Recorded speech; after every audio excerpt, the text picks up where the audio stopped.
nothing more. Throw away the rest, but you don't need it anymore. Tree crusher, the Lord of non-belief. If you can't prove it, no one can get ready for the brief. A dedicated skeptic, we all know what that means. He's lurking in the shadows and crushing all your dreams.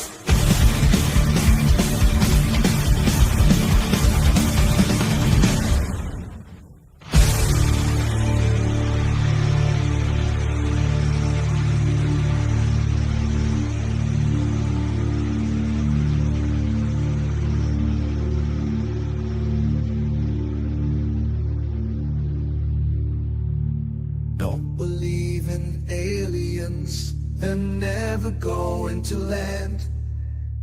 Don't believe in cryptids that leave footprints in the sand. Don't believe in spirits appearing from the dead. The only demons out there are living in your head. Dream crusher, the Lord of non-belief. If you can't prove it, no one can get ready for the brief. A dedicated skeptic, we all know what that means. He's lurking in the shadows and crushing all your dreams. Dream crusher, the Lord of non-belief. If you can't prove it, no one can get ready for the brief. A dedicated skeptic, we all know what that means.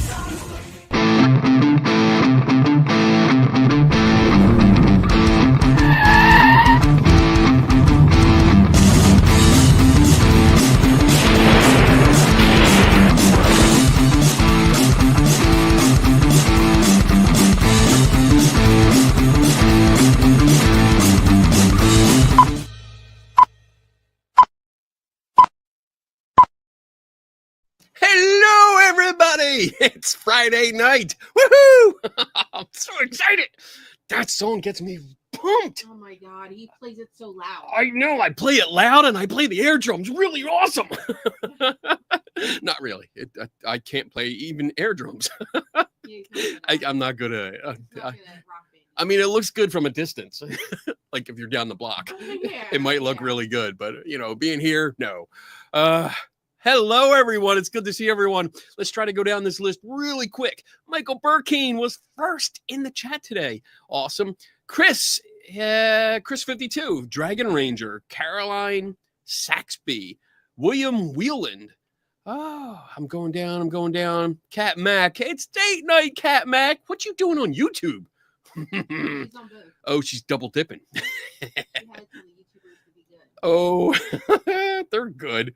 Susan Edwards Stender. That's like a Michael J. Fox kind of name. I like that. I just got to get used to saying it. We got Michael, you know, one name only, which is cool. Devon Zipper, Gemesis 23 Lady Gray Eyes. What's up? Diana's in the house. Cat Mac is on Facebook too. Date night. Shauna. Kit Ford. What's up? Hey, there's I Am Kenny Biddle. I know that guy. Right with Donna Biddle. I know her too. Dr. Jim's in the house. Damn it, Bob's in the house. Don't you like that some of our people have nicknames? Yeah. I love that. Giselle L. Am I saying that right? Giselle L. I think so. Daniel Reed's in the house. We're going to Horror of Horrors. Horror of Horror. Heart of Horror. I do, because I want to say whore. No offense to you. Glenda Watt. We got Wayne Dawson's in the house. Pascal. Oh, what's up? Pascal. And then I think, is that everyone? Dragon Ranger. Did I say that? I think I said that earlier. Abs is in the house. Chris Williams is in the house. Wow, we got a lot of people. There's a lot of people turning out to see our guest tonight. Richard, another one-namer. These must be popular people. Carolyn Saxby. I think, did I? No, I didn't. Thank you. I'm going down. Hopefully I got everybody. All right. I think we're going to move on. Okay, let's go over the rules because we need rules. You like that? I did that all my own. Rule number 1 is that you are welcome to ask questions. That's what this show is about. It's a learning show. Tonight, though, we do have a guest. That means your questions are going to be asked at the second hour, so after the break. So just keep that in mind. If we don't get to your question right away, it's because it's reserved for hour 2, which is all for you guys. Rule number 2 is that I don't know everything. So, I can vouch for that. thank you. It's nice to have someone to validate your statement right there. But also applies to guests that come on the show. We don't know everything, so be patient if that's our answer. I don't know. Rule number 3 is that we follow the Patrick Swayze rule here, and that's be nice. You can be in the chat room, you can disagree, you can have discussions, but don't degrade into name calling. Okay, don't be a dick. That's what it comes down to. Be nice about it and be professional. Rule number 4 is that if you do have a question, please do us a favor, put a capital Q in front of it. And that way Donna can put it in a queue and hold it for later. And as always, there's that unwritten rule about capital S for statements. You know, if something goes along with the conversation that we're having, and then Donna might just pop it up on screen. Rule number 5 is my favorite rule of all time. Drink up. Oh, that's so good. That tastes like Friday. All right. So let me pop up the special guest thing and bring on our special guest tonight, which is Adam Shefts. There he is. Hello. Hey Kenny. How are you? I'm doing excellent. How are you? I'm doing great. We're going to repeat a lot of stuff that only is repeated between us because we just started talking before the show and questions, we brought stuff up, and I kept saying, like, I got to save this for the show because it's really good stuff. But you're an interesting person. I like talking to you. So first question for every new guest. What's your origin story? How did you get to be an author? Yeah, so my origin story, I have no interesting background, no interesting story of how I got involved in the paranormal. No experiences, nothing. But as I grew older, as I got into my 20s, then my 30s, I was like, what is there to be afraid of? This was about the time when you had ghost hunters on TV, you had all these paranormal shows coming on TV. And yes, that piqued my interest. I admit that piqued my interest. And I ended up joining up with a Connecticut-based paranormal investigations team, which is where I'm originally from. I'm in Pennsylvania now, but I grew up in Connecticut. And so I ended up joining this team because I enjoy history, first and foremost. And really, the paranormal and history go hand in hand. Yeah. And so this was actually a way, joining this paranormal investigations team, to get into these historic locations and just kind of look around and immerse yourself with the history of that location and the people who were once a part of it. Right. But then I got involved in investigating, and I found that interesting. And then I started thinking, what is there to be afraid of? Why are people afraid of ghosts or spirits? I don't know the answer to that. So that got me wanting to investigate a little further to find out exactly what there was out there. Okay. And I ended up investigating with this team for a couple years. The team ended up folding, and then I started my own team in 2009. I did that for another 9 years. So 11 years total, investigating the paranormal and being able to visit these historic locations. Right. Now, when I started my own team, I worked, my team and I, we worked only with historical societies and historical properties. Ooh. No private residence cases or anything like that. And that was a lot of fun. That was really a lot of fun. But then my friends and I would visit Gettysburg each year. It was our annual visit, your annual trip. And but then one by one they started getting married and having families of their own, and that left me by myself. I didn't want to give up visiting Gettysburg, so I figured I'm going to keep visiting myself, or I'll just get a job transfer and move. And that's exactly what I did. I moved to Gettysburg in 2017. Ended up buying a house just out of town in 2020. But I'm always in Gettysburg. It's my second home away from home. Okay. When I moved to Gettysburg, though, I had to disband my team in Connecticut. I own the equipment, so that all came with me. Um, but then I decided to reinvent myself because there's a lot of paranormal teams already in Pennsylvania. Wasn't sure if I wanted to join a team or maybe start a new one. I really didn't want to start a new one. So I decided I'm going to reinvent myself. And I reinvented myself as the Victorian historian, doing programs on the Okay. strange, unusual, entertaining side of 19th century America. And then that led me into writing. And I love weird history, strange history. And that got me to researching old ghost stories of 19th century newspapers. Not so much stories, but accounts.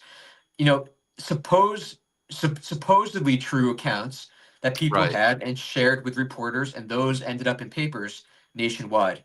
And so that's just one avenue of what I do is writing about old ghost stories. But there's That other avenues I write about as well. But that's basically how I got involved in the literary side of the paranormal. okay. So we met at Paraunity Yes, in New Jersey, and I think have you been there before? never. That was my first No. time. Okay. Because I don't know where I know I've seen you before, and I don't think I had time. Like I've seen you somewhere else, but I think you were busy talking to people, so I didn't get a chance to talk to you. But this time I had a chance, and we spoke. I was interested in the books that you did, and I have two of them because I bought them. I have volume 2 and 3 of your books, History's Haunted Headlines, and I gotta say, like I was telling you before the show, I had them aside. I hadn't cracked them open yet, but I had them aside today at work. That was one of my lists, list jobs to do. And as soon as I started reading through, I was like, "Oh, this is cool. Oh, wait, this is cool. Oh, look at this." And I realized that it's not just ghost stories. It's a lot of it's that genre, but it's different approaches. So I was pleasantly surprised to discover that some of the stories were about outright hoaxes, Mhm. about skeptics exposing psychics, and then there was ghosts out on the street and ghosts in houses. Like there was a whole mix and match, and it was really really cool. So I probably spent way too much time during work reading them, but I enjoyed it. I was loving it. So when you started doing this, what did you think you were going to have so much material? Well, first of all, thank you for the kind words. I really appreciate You're that. welcome. You're welcome. So when I started researching, I came across a story, a ghost story, in an antiquated newspaper by accident. I forgot what I was looking for. I was looking through newspaper archives. I ended up down this rabbit hole. It's hard to come. It's hard to come out of those rabbit Yeah, holes. yeah, I know. Yeah, Kenny. Um, and I ended up finding this ghost story about this haunting. I forgot where it took place, but it was something back from like the 1860s, 1870s. Um, and I was like, this is kind of cool. Let me just type in ghost and then just see what comes up in other papers. And there was just a plethora of information that came up. Right. And I'm like, you know what? This would be a really cool book. So I went on to Amazon to see if anything like that existed, and I couldn't find it. So I'm like, you know what? I can't be the only person who would want to read this type of material. If I'm interested in it, there have to be others who might be interested in it as well. Right. Um, so I decided I was going to create this book. Now, when I started writing, I found so much information, so much. I was only going to have it as one book. That's it, one book. That book ended up being over 700 pages Wow. by the time I was done with it. I'm like, there's no way I can publish a 700-page book. That's ridiculous. Right. The price alone is going to be astronomical. No one's going Right. to pay $50 for a book, Right, right. Yeah. or even more.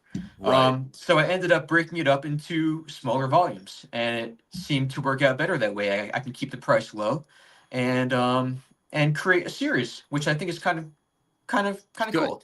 Yeah. I think this is because I mean each book, volume 2 is like 350 some pages, and volume 3 is almost 400 pages long. But as I'm going through it, I kept thinking like this is a great resource. You have it divided up in years, so each I guess chapter would be a year. Yeah, each chapter is a year, and then under those years, it goes chronological by date within those years. Okay. And I thought it was a great resource because I'm always looking at news. I mean, I'm in newspapers.com every day looking up locations and people and all this. So this is a good resource for me. And I would say that this is probably a good resource for anyone out there, especially ghost hunters and paranormal people that are in the States, that if you're looking, or even outside the States, if you're looking for a good resource of newspaper articles, because you can go through it. It's not by state, but it's like you said, it's by a chronological order. And that helped me find the newspaper articles. You can page through it. Like, I mean, I do. So I put tabs on it. These are little Post-it notes. So I put them throughout when I find something that's great. And I pointed this out to you earlier, but when I found stories that really interested me, I went ahead because you supply the date, the exact day and date, and the newspaper that it was in, plus the page number. So I was able to find the actual newspaper article. That's great. With some of these. And I was like, oh, this is great. You know, like if I'm interested in the story, I can follow up more. So yeah, it's a great resource for you. It is. It's a wonderful resource. I really love it. So I guess let's get the easy question out of the way. What's the strangest story that you have come across? Maybe it's your favorite story that just sticks out in your mind. I see you thinking. I see the hamster turning. Yeah, there's a couple. Yeah. There's a couple. There's one story, and I have the books in front of me as well with same type of notes that you took, pretty much. Yeah. So I do have something. If I can find it here. I will. While you're looking for it, I'll share something because I thought this was great. This is one of the first. Wait. Oh, there it is. It was a story about. Let's see. It was in a Kentucky newspaper, and it talked about an Iowa collector after ineffectual attempts to collect a liquor bill against a young man. It's all right if I read this out, right? Oh, perfect. Yes, absolutely. Okay. Yep. He wanted to collect a liquor bill against a young man who had been drowned, employed a youth to represent a ghost of the dead man. So this bill collector, this is what I was telling you earlier, and it cracked me up. This bill collector hired a kid to dress up as the ghost of the person that owes money that had died. And the mock ghost appeared before the friends of the deceased family, and in melancholy tones announced that he could find no rest until the debt was liquidated. And in a few days, the creditor was summoned and the amount due was paid to him. And I was like, that is an awesome freaking story. Right. Like, because I'm used to seeing things in newspapers like, oh yeah, this place is haunted, or somebody reported seeing a ghost, but I never came across one where they admit it, like, yeah, I hired a kid to go play a ghost. That's freaking awesome. So, Gad, you got it? Yeah, I do actually. So this is from January 3rd, 1874, the Davenport Gazette out of Davenport, Iowa. And this is a bit of a strange story. It's going to take a little bit of a weird twist, heads up, a little bit of a strange twist. But this happened out of Dubuque, Iowa. And there was a young couple. They were engaged to be married.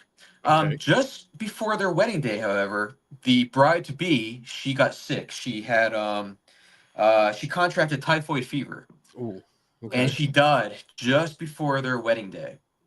Wow. Her death obviously sent her fiance into a deep depression. Yeah. He had just lost the love of his life. They were just about to be married. He ended up going back, I believe he was no, he was living in his own house. I'm sorry. Yeah, he was living in his own house in bed. He was bedridden. He was very depressed. His mother would visit him every day to make sure that he was okay. She would cook for him, bring him food. Every time she would come to visit, though, he would tell her about his fiance's spirit that he's seeing in his bedroom. Oh. And that she's standing over here on this side of the wall or over here on this, in this corner of the room. And every time he talked about her, his face would brighten up, and his mom loved seeing that. So eventually he was getting worse, falling into a deeper depression. His mom came up with an idea. Now this is where it's going to get a little weird. She knew that by him talking about and seeing his bride's spirit, it brought him to life. He got excited over that. So because his mother was the same height, the same my. size, yeah, Oh, I thought it was going to get strange. I'm sensing some Back to the Future shit going on here. Go ahead. So his mother went to this clothing store, purchased similar clothing as her son described his wife to be wearing when he saw her in his room as a spirit. And his mother was very youthful in face as well. So when she was dressed up in this attire, she looked just like his fiance who had passed away. So his mother thought, I'm going to go make him smile. When he's sleeping, I'm going to sneak into his bedroom, sit in a chair, and he'll see me when he wakes up, and he'll be happy. So she did that. She snuck into his room. She took a seat in a corner of the room. Her son, after he awoke from a nap, he propped himself up on his elbow, looked at his mother, dressed up as his wife. Then he looked in the opposite side of the room, and his eyes got huge. Oh no. He said, "Oh my God, there are two of them." Oh no. Oh my God. And then he collapsed in bed and died. Oh no. Oh. His mom gave him a heart attack. Yeah, he saw his mom, he saw his wife's actual spirit, and because they looked so similar, it gave him a heart attack and he died. Oh my, that poor mother. Wow. Oh, that's so sad. Wow. That sucks. Yeah. That sucks. Trying to cheer him up and you killed Yeah. him. Wow. That's interesting. I mean, that I thought it was going to go in a completely different direction. Yeah. It did get a little strange. It did get a little weird, but Yeah. Yeah. I thought we were going to have some weird. Yeah, I'm not even going to go there. But it's not like all the stories like the one that you read, Yeah. and then the one that I just explained. Not all the stories are like that. There are stories, with supposedly true hauntings. There's stories of families being haunted. There's interviews in these books of reporters talking about the hauntings people experienced that made them leave their home. Yeah. So and then of course there's pranks gone wrong where people are killed trying to appear as a ghost. Right. There was one that what is it? Oh, here, the prank at the morgue,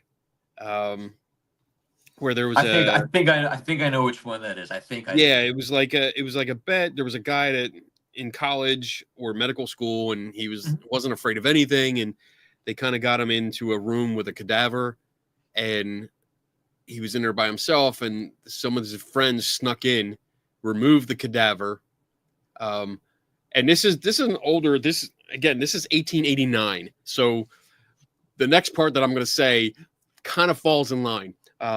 Apparently, he had 2 revolvers with him, and that he kept all the time. And his friends had taken out the bullets and put in blank cartridges. God. Yeah, because the friends snuck in, removed the cadaver, and one of them got under a sheet and laid on the table and waited for a half hour. Yes. Which is, I mean, that's dedication. Oh, that is. And then he started moving his arm and sat up and stood up and started going towards the guy, and the guy saw it, and he's like scared to death, but he stood his ground, picked up the revolvers, and I mean, it's always funny when they start shooting a ghost. Like, I'm always like, I get to that point, I'm like, what do you think is going to happen? I would have done the same thing. I know. I know. Like, But you give more details in that. I won't give it away, but there's more to the story, and that's one of the ones I looked up because I was like, oh, this is fascinating, you know, and I'm just being me. I just love looking at the original stuff and finding it because I'm like, I'm so fascinated that all the information, because I'm not used to that. I'm not used to getting the information of where you can find and fact check it. I love it. I love it. That's such a great resource. Everyone buy these freaking books. Just buy them. And I just want to say thank you. I'm seeing comments come through, and people are saying that they have them or that they've purchased them. I just want to thank you for that. That means so much to me. I enjoy writing these books just because it's my hobby. I enjoy doing this. So the fact that others are enjoying it as well, that just makes it so much more enjoyable for me. So thank you all so much. It's great. It's a little bit of this and that. It changes tone, you know. It's not the same story throughout the whole thing. It just changes over and over. So I love it. Were there any I guess, like, tell us some more stories. The St. Louis Globe Democrat, in the 1880s and 1890s, they would dedicate entire pages to ghost stories. There was one young lady, if I can find it here. Here it is. So 1880. So this young lady who would read the St. Louis Globe Democrat in the 1880s, or I'm sorry, the 1870s, she loved ghost stories and she wanted more. Now, the editor of the paper, one of the editors, didn't want any more ghost stories appearing in the paper. He thought that they were foolish. He thought nobody was interested in reading them. He was going to do away with them. Well, this young lady didn't like that very much. She wanted more ghost stories. So she actually wrote a letter to the paper. I don't know if she expected it to be published, but it got published. And it was her request for more ghost stories. I have her letter here if you want me to read it. Yeah. Okay. So this is from February 5th, 1880, St. Louis Globe Democrat. So she writes a letter, and her letter goes, "To the editor of the Globe Democrat. Dear sir, it is commonly granted that everyone has a right to express an opinion, and this right I claim. Now, I want to talk about the ghost stories, as your correspondent has so contemptuously denominated them. I always have, and I suppose always shall, like ghost stories. I disagree with your correspondent entirely. In these days of light and knowledge, we poor schoolgirls are so crammed with facts from Monday morning until Friday night that to get hold of something that isn't a fact is positively refreshing. In our opinion, the best part of Hamlet is the ghost, but perhaps your correspondent never read Hamlet, as he has such a horror of ghost stories. At any rate, it seems to me that it isn't fair for one individual who doesn't like ghost stories, maybe they keep him awake nights, to want to deprive us poor schoolgirls of so much enjoyment. They don't keep us awake, no indeed, and we enjoy them. So, Mr. Editor, please put all the ghost stories you can find into your paper." And it's signed a high school girl. Oh, that's cool. Wow. So whether her letter had effect or not, I mean, I guess it did, because ghost stories continued appearing in this Right. specific publication, taking up entire pages at times. I think that's good because, I mean, like, it's a struggle to get people to read. I was actually arguing with somebody, like, in a friendly way last night about books. Like, I love books, obviously. I love books. I love reading. And I had a younger gentleman tell me, like, what's the big deal? I don't like books. And I'm like, anything I can do to help people be more interested in reading. And for me growing up, that was comic books. You know, I loved comic books. It got me to read. And I mean, I love the artwork, but it got me to read the story. which led me into like Dungeons and Dragons, and like Dragonlance is one of my favorite book series, and I've read all those. But to have a high school girl at that time writing in because they want to read, holy shit. Yeah, absolutely. I would do the same thing. Just keep putting a whole page of ghost stories. I think that's awesome. That's so awesome. So there's so much. You said you have 3 volumes out, right? 3 volumes. And actually, I wanted to mention, because you had told the story about the student who emptied both revolvers at the ghost. At the ghost. Yeah. When you receive volume 1, you're gonna see it's amazing how often police officers fired at ghosts. It's amazing. I mean, I was when I was doing research on this, I'm like, they're just firing haphazardly. I mean, they could strike anything, you know? But these officers were so often afraid of ghosts that they just took out the revolver and they started firing. Yeah. But yes, and I am currently working on volume 4. It should be done actually probably the end of this month, early next month awesome. at the latest. So that'll be done for you on your side, and then it takes a bit to get actual published, right? Yeah, I mean, I self-publish, so it doesn't take that long. Oh, that's even better. Yeah. Yeah. But yeah, I noticed that too. Going through old accounts, and something that came up like when I was researching the Brown Lady of Raymond Hall. So most famous ghost photo probably ever. Yeah. The early stories have people firing at it, like coming out into the hallway of a house, of a mansion, and firing away. And I read a couple of them in here in these volumes. I was reading that too. And you're right. It's like, I'm surprised nobody else, well, at least not that I've come across yet, got shot because someone shot through a ghost. I know, it's amazing. I mean, really. That honestly, that would be a good way to get away with it. You know, like you could, when the authorities show up and they're like, "What happened?" I'm like, "I saw a ghost. Yeah. I don't know what happened. I fired at the ghost, and this dude that I don't like and have had arguments with in the past was just happened to stand behind the ghost." I don't Wrong know. place, wrong time. Right. Right. Yeah. So, oh my goodness. How long does it take for you to compile all of this? Like on average? Actually, yeah. Let's do that one, and I got another question for you. Yeah, it takes less than a year. I would say it takes maybe, if I really buckle down and work on it every night for a few hours every night, Right. I can probably get it done 5 months, Oh, 6 months. Yeah. Yeah, but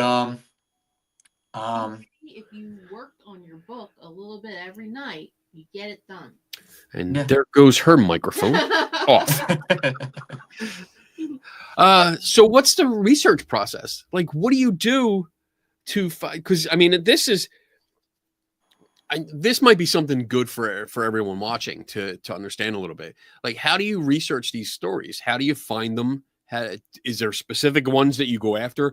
And what if, do you ever look for follow-ups? I do actually. So I use newspapers.com, the same website you use. And I just type in keywords. And I just type in United States for the location, so it brings up all the states. Right. And then I just sort it by year, and that's as simple as it is. I mean, it's just really simple, simply narrowing it down. Okay. By location. I'm sorry, not location. Keyword and year. And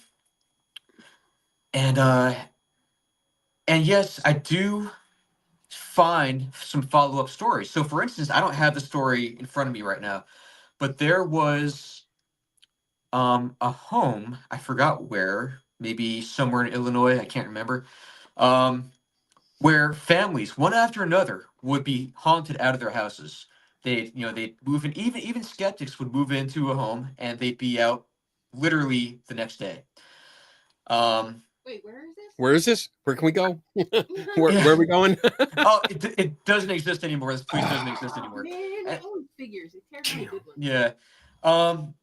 And so I'll find stories about families that have been forced out. They've left in fear, and then I'll just do a search years later, and I'll find the same house again with like another family that was scared out of it. Now the thing is, what I do is if I can find an address, because some of these stories have addresses, I always look to see if the place is still standing.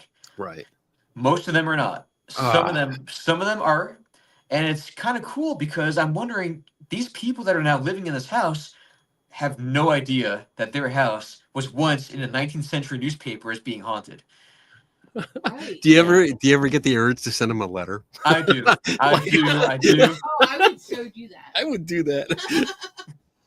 I'd be like, dear person living there, just so you know, here's a newspaper clipping. Yeah. Anonymous. How would I even start that? I mean, because here's the thing. Like, yes, I thought about doing that, but now what if the person is really religious and doesn't believe in this, and this offends them, and or what if Right. they're, or it could be the opposite way. What if they are true believers? What if they've had experiences? What if this terrifies them? And Yeah. now they have the story in front of them of, even though it's over a century old, now they're going to be freaked out in their house. I Right. don't want to, ruffle feathers one way or another, but I do like the idea of No, it's so evil. Be like, I want to buy that house. Let me send that letter. I know. Yeah. Like that's a good way to get someone to try to sell. Just send in a letter. Oh, that's happened. Yeah. I, Oh, I have many stories in here about people claiming a house is haunted to get a better price on the home.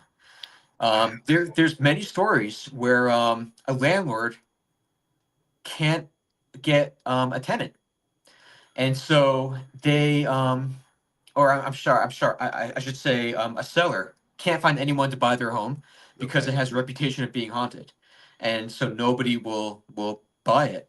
That sucks. Yeah. Or I'm sorry, I think I'm getting my facts mixed up.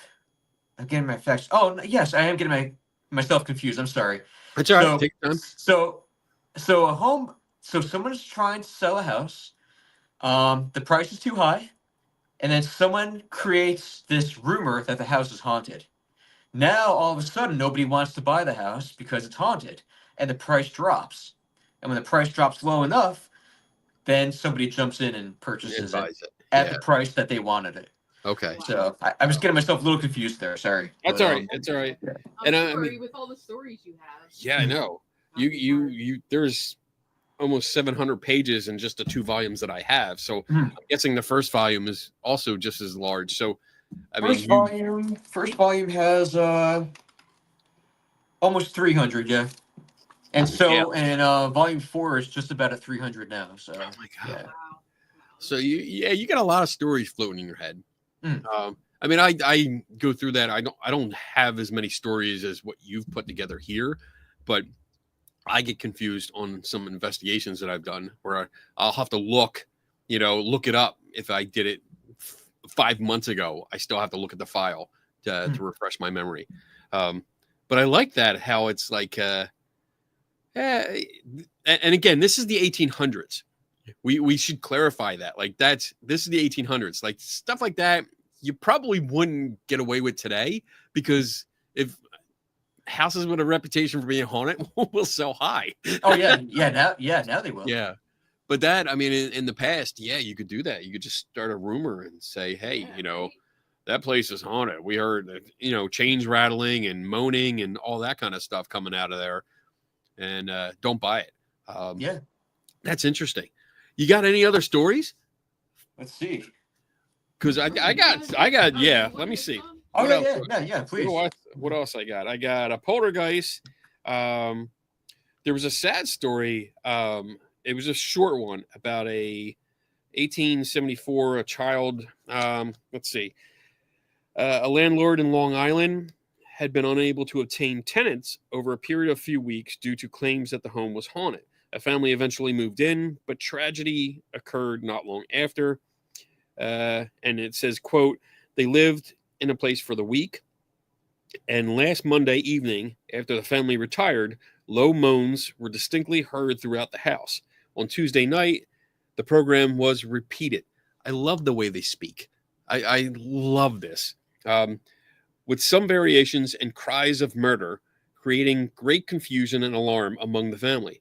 One of the children was so thoroughly frightened that it was thrown into convulsions and has since died.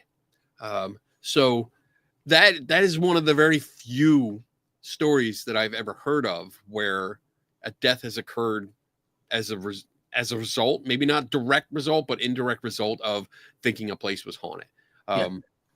Because it doesn't give an age or anything. So I'm assuming it's a child that understood, like, or thought the place was haunted. But this is what I'm talking about. Like, it's not just your news item that says, oh, this house is haunted or this person saw a ghost. I mean, we have a range of topics in here. One of my favorites is the corpse face. So basically you talk about, or the article talks about, someone was going to work and they started walking down the street to meet two other people, and they suddenly noticed a woman walking towards them, and they, thinking that it was a lady in the neighborhood, he said good morning.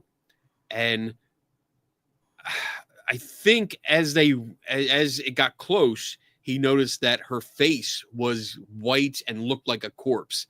And it sidestepped him just enough to brush his elbow. But as the ghost passed him, he turned to look at her. She turned to look at him and started chasing him. This is what cracked me up. Like, it says he ran for a mile. And the ghost stayed with him, like, by his shoulder the entire way. Like, he didn't gain any ground. He didn't lose any. Like, he was running and freaked out. And his friends found him later, like, all in shock because of this. And I'm reading this going, this is funny. Oh my God. I can imagine looking at this, seeing this guy running with a floating woman next to him, and keeping pace with them. Like, damn, they're out for like a morning jog. What are they doing? But yeah, I mean, I think that was the first story I came across, because I literally started like, there's no way I can read this all tonight. Let me do this. And then I landed on that story, and I was like, oh, this is hilarious. Yeah, and that's the good thing, is you don't have to read it cover to cover. You can start anywhere and jump around. And many of the stories are very long and very dry, so I put a lot of them into my own narrative, but I included all the necessary quotes from the story and original images. There's lots of images in this book that haven't been seen in well over a century. Which accompany the stories. So I wanted each story to read in a quick and exciting pace. And I think, a combination of my own narrative along with all the necessary quotes allow that to happen. Yeah, I think you did a really good job with that, because I did read that in the preface, where you talked about that you added a little bit here and there, or not in your own words. You didn't embellish the story, but you just added it for content, because sometimes the article was. But that's one of the reasons why I started printing out the original thing, like going to the original story, because you give all the information where you can find it. And now I got it because I'm interested. I'm interested, and now I can find the whole story. I don't have to worry about digging through anything. And I found it within a minute, and sat here again much longer than I should have today during work. Like, ooh, there's the story, there's the article. Okay, let me read the whole. Ooh, wow. Okay, go on to the next one. Oh, what's that? Let me type that in and see what that comes up with. And that's what I hoped. That's what I hoped someone would do. I would hope someone would be interested enough in the stories to maybe look them up and can see, the entire story. I mean, really, what I provide is the entire story. Right. In terms of excitement, the exciting details. Yeah. But some of the stories, as you've seen, can be very long and very, very dry. And I wanted to kind of cut that part out and keep each story lively without omitting any details. You did a good job. It really is, because it's very interesting, and it's a good read. But you have done other books too. Yes. So why don't you tell us a little bit about those too? Yeah, sure. So, and they're all on Amazon. All the books are on Amazon. So the first book I wrote was titled Games That Time Forgot. And that is a guide to over 100 forgotten parlor games of the 19th century. So with these games, you don't need any objects really. You just need people and imagination.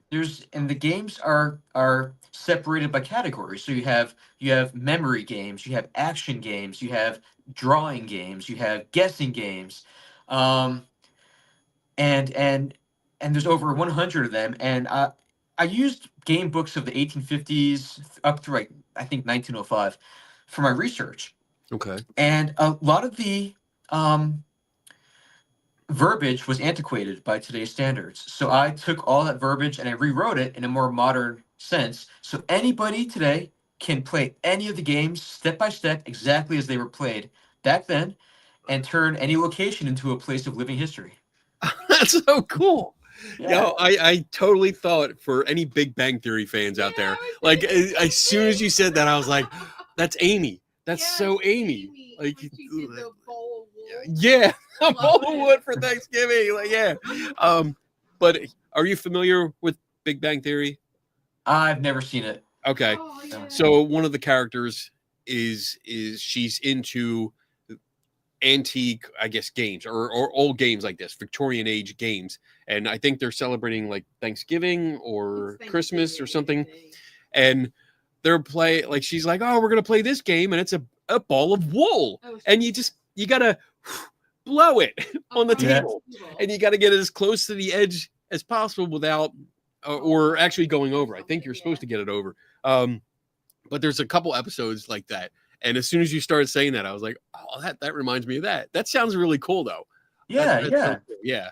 And then, what else you and then got? with Christmas, with Christmas coming up around the corner, I have a book titled "Dear Santa Claus," and that is a collection of 19th century letters written to Santa by children throughout the United States. Wow. Love that. Now, That, you want to talk about a thick book? That book is over 500 pages.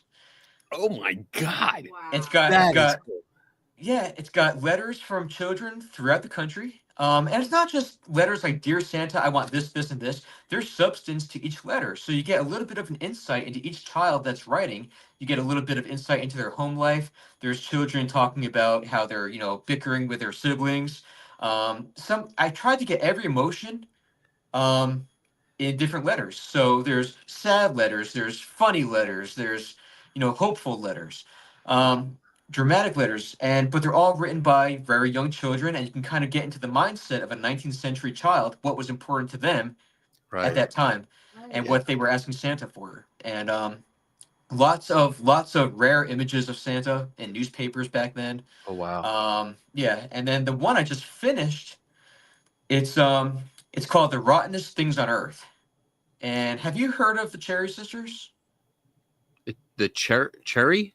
Yeah, Cherry Sisters. No, I have not. Okay. Not many people have, but it's a fascinating story. And they were actresses in the 19th century. They wanted to be actresses. They thought they were great actresses, but they were not.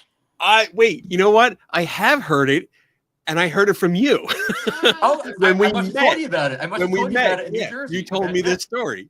Okay, yeah. Okay, awesome. Yeah, tell us, please. Yeah, so they started putting on local plays. They were out of Iowa, and of course, it was friends and family who attended the plays, and there was polite applause. They wanted to be polite, and the sisters thought that because they were getting applause, that they actually are really good. Um, so they ended up going to Chicago to find an agent. The agent was not impressed with them at all, but he saw the novelty aspect in them of being so bad that they're good. So he took them on, and they started touring around the country, theaters, like major cities, major theaters around the country. Well, audience members didn't think very highly of them either, and they would let them know vocally and physically. The sisters were attacked physically during their plays. Oh my God. They would have items thrown at them. People would run up and attack them, but the sisters would fight back. They would sometimes jump in. Yeah. This is like the Rocky Horror Picture Show or something like that. Wow. Okay. Yeah, the sisters at times would actually jump into the audience and start fighting with the audience members. Even the sisters' managers would get involved and get knocked out. But the thing is, they were hated. They were hated so much by audience members because they just were terrible. The audience members thought they were so bad. They were like, how can these sisters think themselves so good and like the gall, you know? I mean, Right. And they're but making the money. thing is, On to see them. yeah, and that's the thing. So newspapers tore them apart. I have all the bad reviews in the book, every bad review, and these reviews not only tore them apart, their plays, but tore them apart physically, their physical appearances. Right. People around the country, when the sisters came to tour their state, they said, "There's no way these actresses are that bad. We have to go see them for ourselves." And so, because of that, they sold out every performance around the country. Wow. And they became a household name in the 1890s. They actually failed their way up to Broadway. They appeared on Broadway. Wow. That's great. That's awesome. That That's is really such an awesome story. And the Oh only my reason God. they appeared on Broadway is because the owner of one of the theaters in Broadway, which has just opened, it was Oscar Hammerstein, the original Oscar Hammerstein. His theater was failing, and he tried putting on the best performers and the best plays, and nothing was putting people in the seats. So he said, "I've tried the best talent in the country. I'm going to try the worst." And it worked. Like, they single-handedly saved his theater from bankruptcy. Oh my God. And but there's so much more to the story. Right. There's so much more. I mean, there's so much there's drama between the sisters. There's drama with the neighbors. The sisters were involved with so many lawsuits. They got sued. They sued others. There's so many stories offshooting this main story of them just failing their way to the top, and then what happens after that. But it's a fascinating story, not very well known, but I had a lot of fun researching that one. It's the only book available in the country at this time of the sisters, of the Wow. Cherry Sisters. Oh, that's awesome. That's cool. I posted the link to your Amazon page. Oh, thank you. In the chat. So if you guys want to, if anyone's interested in any of these, I'm looking at them now. I see the one about Santa, the games, the rottenest thing on. Like, I want all these. And I'll also pass along that one of the commenters is Tim Binga, our librarian here at the center, and he commented that he's going to get these volumes for the library. Oh, thank you, They're Tim. going to be in our library here. That's awesome. I love this. What I really like, I mean, I think these stories are great, but honestly, and I'm not trying to kiss your ass here, but I think your passion, I love your passion. Like, seeing your passion in your face as you're telling these stories, like, that's really sells it to me. Like, I want to read these books because of you're so passionate about it. And that says a lot, I think. And it's so far from what I've read, like, your writing's great. I mean, Thank you. Thank you so much. Because you do summarize some of the stuff, some of the you give your, I don't know if you give your own commentary, but you do summarize some of the stories and to save space, I think. Yeah. Right. Yep. Yeah. Just my own narrative. I don't put my opinions in anything. Just my own narrative to shorten, just basically to make the long, dry parts of it shorter and exciting. Right. Right. And it's definitely worth it. I mean, it works because it really flows well. So before we go to break, we have a couple minutes. I want to go back to your ghost hunting. Oh, yes. So your ghost hunting days. I mean, we've all had them. So you mentioned equipment, and I'm a big stickler for equipment. Like, I wouldn't say despise. Yes, I would. Ghost hunting equipment, but I'm curious. Like, what did you use? What did you use, and do you still use any of it? So the equipment that I did use, and I still have it, it's very antiquated by what ghost hunting equipment has become today. Basically, digital audio recorders, digital cameras, a infrared surveillance system, EMF meters. I think that's about it. That's really about it. I have nothing high tech. I don't have I mean, all the stuff you see out there today, I have none of that. I don't even know how to use it. That's good. Yeah, It's not just- worth it. yeah. It really isn't. So did you go to any places that were particularly interesting? Did you ever get something that you were like, I don't know about this? I don't know your approach. I don't know what your beliefs are versus non-beliefs and stuff. So I'm a skeptical believer, so I come at things skeptically.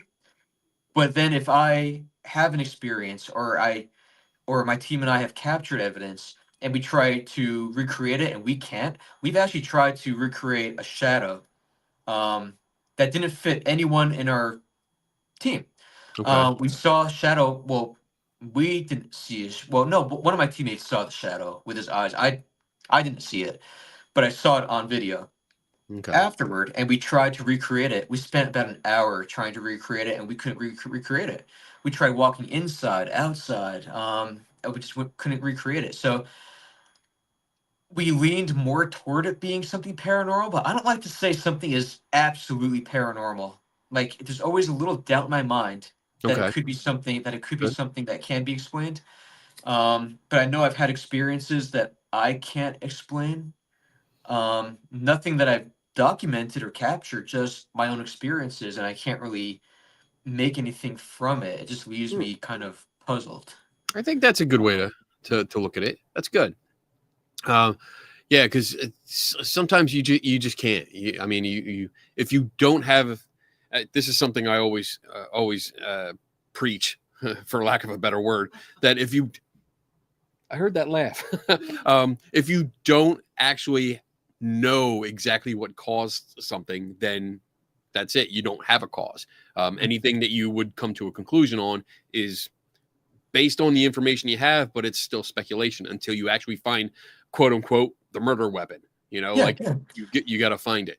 Yeah, so that's and good. I'm not a total skeptic. I'm not saying that. I've actually, it's hard to call yourself a skeptic when you're sitting in a room by yourself. Oh, I do that all the time, and I'm totally a skeptic. Yeah, and but I've done that. Yeah, I mean, you're sitting in a room doing an EVP session by yourself, seemingly talking to nobody, right? And then you play back, the audio, and there's a crystal clear voice responding to you. It's kind of hard to deny that there's something out there. But that's interesting. I'd like, if you have any recordings, and then this is just open invitation, but if you have anything that you like that you're not sure about and you're curious about another opinion, I'd be happy to take a listen. Okay. But with that, what do you want to go to break? You think? Yeah, we're good. Yeah. We should do break. And then we'll come back and we'll get into viewer questions. Yeah, so if you have questions, put them out there. Yeah. A lot of the ones I think I have starred, we kind of answered already, but we'll go through them. I didn't steal your questions. But, them along the okay. Way. So yeah, this is a good opportunity. If you do have questions, if you think of questions, put them in the chat with a capital Q. And when we come back from break, we will get right into your questions, because that's hour 2 is your hour, everyone. It's your time. It's your time to shine. Okay. So with that, we will be back. We will be back here in 4 minutes and 9 seconds from now.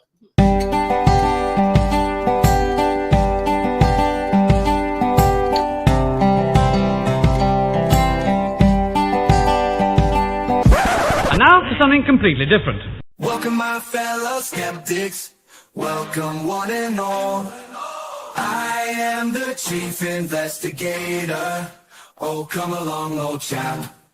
We will have a ball. Now, if you will excuse me, it's time to open the mic. Good night. Good night. Kenny Biddle for me investigating's my game, and I will have at it. Quid pro quo. As the head of this committee, hunting for ghosts can be shitty, but there is nothing better that I know. I am a skeptic through and through. I question everything, don't you? Let's open the bar and have some questions, alright. Maybe you might find an answer or two. I will find the truth this night and day. And if my name is not Kenny Biddle, then I assure you here I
Trust me, I am not so keen. I prefer to see these things clearly. Locked in 144 key. I am a skeptic through and through. I question everything, don't you? If you don't think I am right, let's open mic night. Yeah, yeah.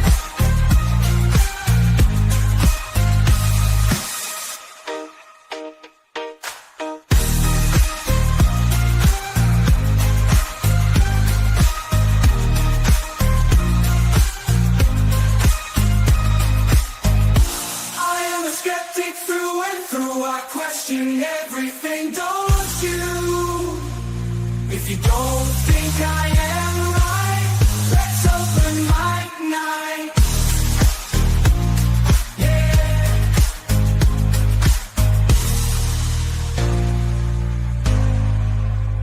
If you have an answer or two, let Kenny Biddle solve it for you. Let Kenny Biddle solve it for you. The one and only Kenny Biddle. Kenny Biddle. Kenny Biddle. Kenny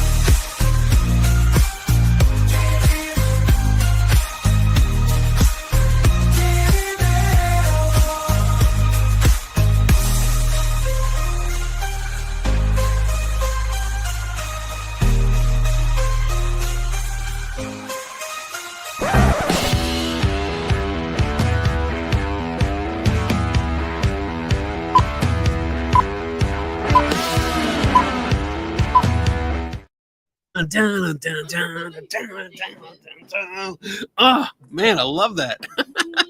It was getting hot in here. I had to take off the flannel, so now I'm all NASA. All right, we are back, everyone. We're back with Adam. I'm having so much fun, man. I really am enjoying this. Just hearing the stories, and I love the books, and I encourage everyone to at the very least get volume 1 and start reading through it. And I'm gonna order the other ones too after I'm done. All right, so second hour, we are in viewer question zone. I need to find a bunch of money to buy all these. That's awesome. Too kind. That's Thank awesome. you. So all the questions from now on are coming from the viewers, and I know like some of them Donna mentioned that we did answer them earlier, but in case people came in late, we're going to go through all of them. So here we go. All right. Dun, dun, dun, dun, dun, dun. For Kenny. Kit Ford. Oh, hey, Kenny Biddle. I had a package sent to you. Have you gotten it yet? I have not. I can't answer that one. Wait a minute. Unless, Kit, it was from the Grafton Monster Festival, because if it was, then I did get it. But I wasn't sure if it was from you or from the festival itself, but I did, and thank you. I did post a picture, I think. At least I hope I did. I know I took a picture. I think no, you did. You Okay. put it on. Okay, good. If that's what you meant. So, all right. Oh, they are on the way, Kenny. Oh, look at that, Tim. I'm putting that up there. That's our librarian, which means he ordered the books and they are on the way. So that's awesome. Thank you. Thank you very much. Awesome. All right. What else we got? Steph Rosa. Hello. Adam, is the book on Amazon? Yes, they are all 6 books, 3 volumes of History's Haunted Headlines, Games That Time Forgot, Dear Santa Claus, and The Rottenest Things on Earth, all on Amazon. Okay. I am posting the link in the chat again. I want to keep it in there, keep it fresh. Kit Ford also said yes, it was. So yes, I did, Kit. I got it. Thank you so much. It was awesome. Okay. I loved it. All right, moving on. And this isn't for Kenny this time, jerk. Hey, John without an H. Were the way people perceived alleged ghosts and hauntings changed since the Victorian times? There seems to be more questioning, I guess. I guess people are more skeptical about spirits these days.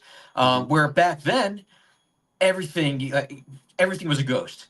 You know, if there was a house adjusting, it was a ghost. In fact, I just came across a story yesterday for my Volume 4 book about a white dog. There was a white dog but people thought this dog was a ghost because it was so white. And I mean, the dog was known around town. I forgot which location this was in, but I just wrote the story yesterday for my book, and I was like, that's so bizarre. Like, just people were so into spiritualism, so much into ghosts. It was on their mind. You know, they saw a white dog, all of a sudden it's a ghost, and that's the thing. So back then, I mean, spiritualism by the 1870s, spiritualism was an unofficial religion. I mean, that's how many people were involved or believed in spirituality. You could ask someone, "What is your religion?" They could say, "I'm a spiritualist," Right. and that was accepted. But yeah, so it's changed a little bit. I'm sure it hasn't changed a whole lot, but it's changed more in that we question now. We actually investigate. Not many people investigated. There were some investigation committees back then, and some people did take it upon themselves to investigate. But in fact, it's funny. There are some stories in the books where people would just random strangers would read a story about a haunting in a house, and they just come over, ring the doorbell or knock on the door, and ask the homeowner if they can come in and investigate. That would be Just random people. You would do it. I would do it. Yeah, I would. Well, you know what? It's weird. Like it still happens today. Once a place gets a reputation or like a story gets out, there are groups and groups of people that will contact them, try to email or call and try to get inside. They want to investigate. And I still see some, not with everyone, but there's a sense of, I want to be the first in there. Because that might be the next big thing, you know. That might be. So I guess not much. I guess not much has changed. Just that the method in which it's done. But I think I also agree with you though, because reading through the stories and even on my own research, going through it, it was almost more matter of fact. Where it was accepted. People didn't question as much. It was basically, oh yeah, I saw a ghost. There's one in there.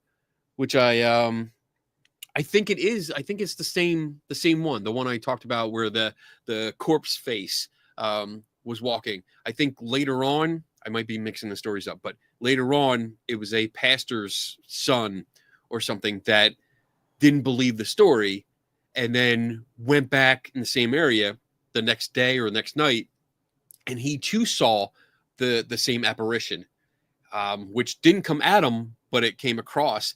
And he picked up a rock and threw it at it, and apparently it tore a hole through the spectral form in the shoulder, but it just kept on going. It didn't phase it. Kept going, and it broke somebody's fence behind. Yeah, exactly. Really good. I love that.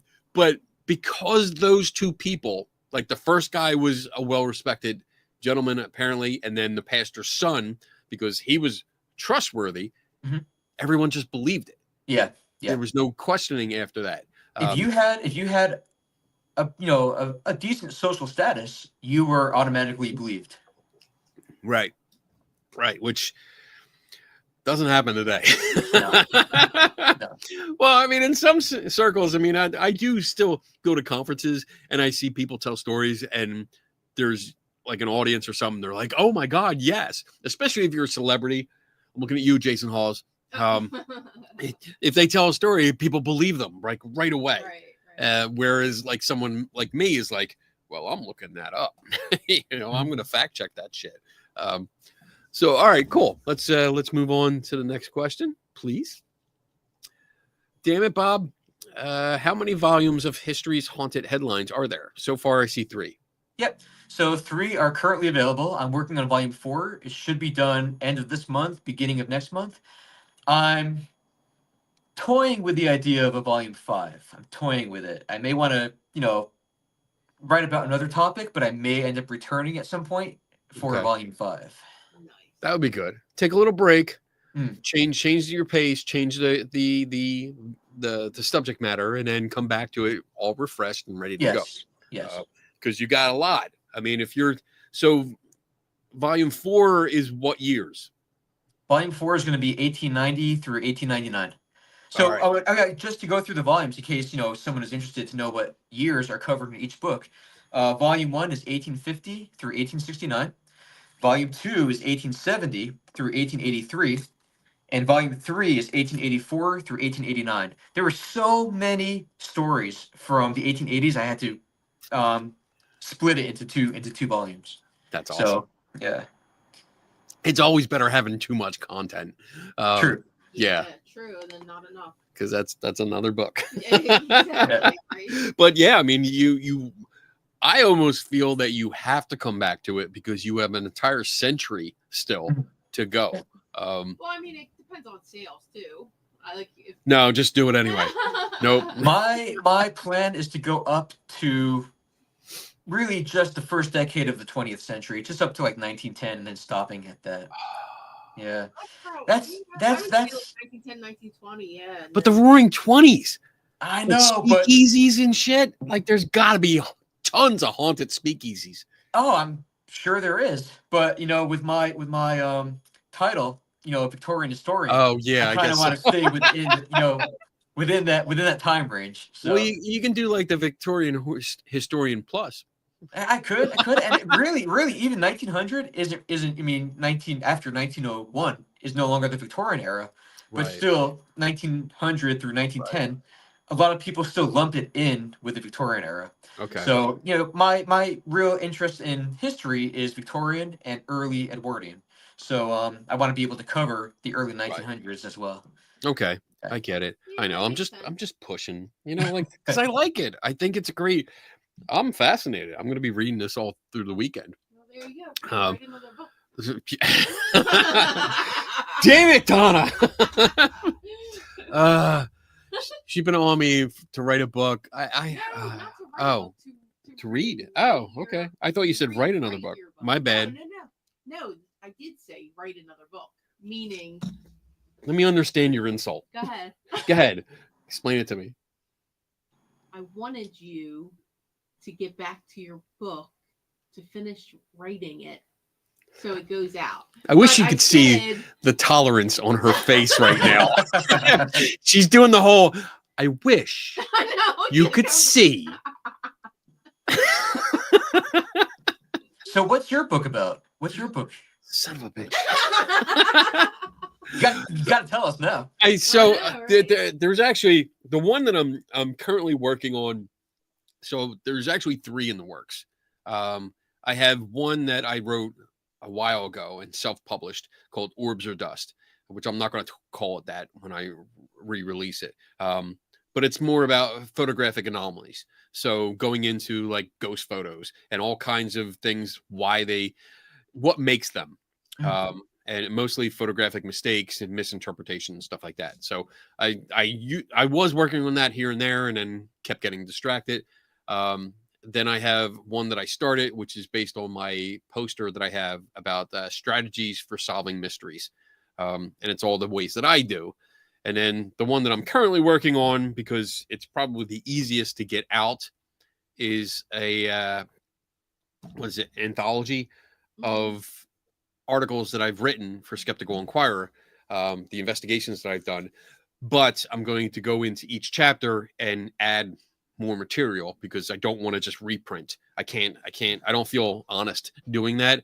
So I want to be able to add material that I was not able to include, usually due to space constraints in the magazine. So I'm getting there. I have it on my calendar now. I had to actually put it on so you can see there's a corner of my whiteboard here, but I have my days of the week and exactly what I do each day. And Monday is book day. So every Monday, that's all I do. Say that, guys. It does. See, confirmation, everyone. I'm looking because I'm like, I want to see this book done. It says Monday, books, Orbs of Dust, Investigation Anthology. So that's the 2 that I'm working on right now. So yeah, it could, I read somewhere some science magazine long time ago that if you do or don't do something for like 12 days in a row, it becomes a habit.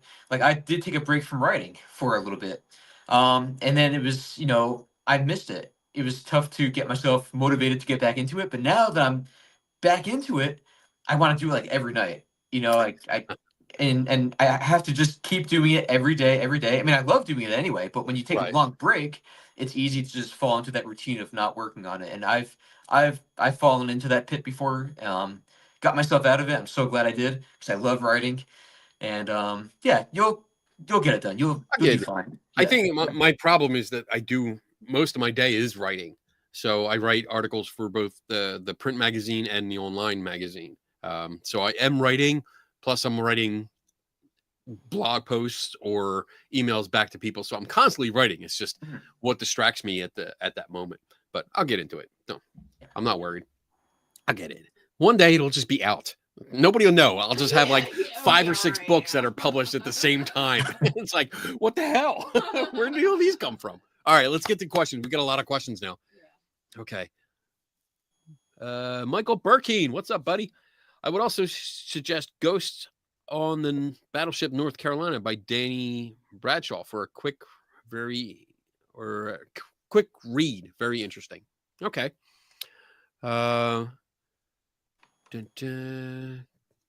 Questions. Oh, okay. Adam, if you could stay at any place to get inspiration for a book, where would it be and why? By the way, don't listen to Kenny. He called the claims bullshit. I never thought of that. But I did have an opportunity. A friend sent me there was this event at the Mark Twain House. Beautiful place if you've never been there. I've been there a couple times. Okay. So they had this event. It was a couple years ago where you could write for, I think, what was it, 2 hours inside Mark Twain's library for like, but you had to pay like $150 to do it. Wow. And and I wasn't gonna do that. I mean, I like the idea of writing in his library, but I'm not gonna pay for it. But so I mean, I haven't thought about that question, Michael. I hadn't thought about that. It would be kind of cool to write in Mark Twain's house, but just organically not having to pay for it. So Right. Yeah. If there was one place, because I'm gonna just totally insert my own answer here, but Houdini's house, Harry Houdini, where he lived in New York, because there's a picture that I have of him sitting in a chair surrounded by piles of books and just reading. And I would love to be in that room, even though it's been completely remodeled. But I would love to just sit in that room and read a book, and just read one of his books. Yeah. Read one of his books in his former library. That would be awesome to me. Yeah, absolutely. All right, moving on. What else we got? Cat Mac, what's up, girl? I've heard that in the 19th century, thieves would wear sheets and pretend to be ghosts to rob people. Do you think police may have fired at ghosts thinking they were actually criminals? Yes, I've come across stories of that happening where they were actually. So somebody would be out in the street. I think this happened in Cleveland. This might have happened in Cleveland, where somebody was out in the street for nights on end, scaring people. They threw a white sheet over themselves, and they just started chasing people. Specifically women. Women stopped being, they started being afraid of coming out at night. Okay. So the men in that neighborhood would arm themselves with baseball bats and shotguns and knives. And they would all band together and go out in the streets at night and have a search party for this, quote unquote ghost. Wow. That they would then intend to kill, or at least put a stop to them ever doing this again. Right. Yeah. Again, I love it. It's like, we're going to go shoot ghosts. Like, I would love to interview one of them and just say, what do you think is going to happen? Right. Mm-hmm. Like you're either going to kill someone because they're pretending. And This guy was pretending, so I would go and kick his ass. One of the stories that did stand out to me, so it wasn't a cop and it wasn't a gun, but it was there was a story about a hanging that was in a field. This was in Nebraska, Lincoln, Nebraska. There was a couple guys that planned on doing a prank to one of their friends. So they stayed at this haunted field and they waited till the guy walked by, and one of them put a sheet over his head and ran out.